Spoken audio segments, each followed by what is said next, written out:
Let's create a design using Canva free. Under the Create a Design tab there are several options that you are able to select from. You can scroll through these options to see what Canva provides. For this video we will select flyer.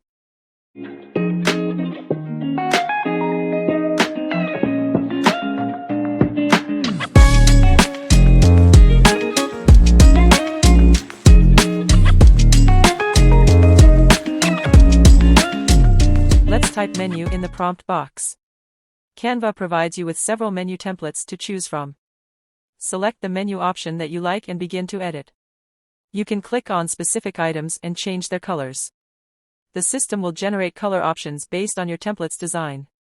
You can also select your own color clicking the colored box at the top of the screen and then selecting the color wheel box option. You will see that the system will prompt you to change all of the same elements at one time if you desire. We will repeat this step for all the color elements on the page that we would like to change. We can select the item we want to change, then click on the position button at the top of the screen. You can click on Layers tab and select the items you wish to edit. This option allows you to make changes without moving items around on the page. As before, you can change the colors across the page all at the same time.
To change the text, you can select the Text tab on the left of the screen.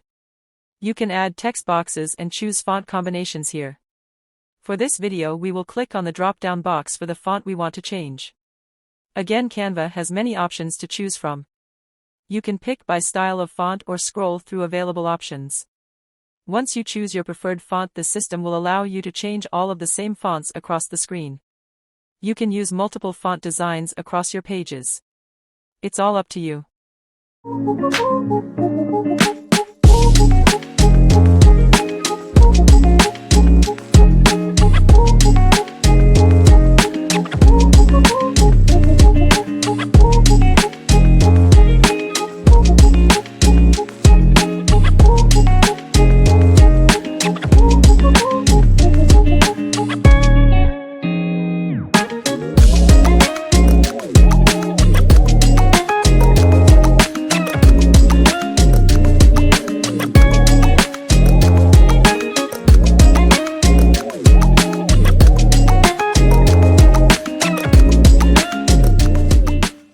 Don't forget to use the zoom feature at the bottom of your page while making your design. It really helps with small designs and fonts across your page. Hope this helps. Until the next video, keep creating. Thank you for watching.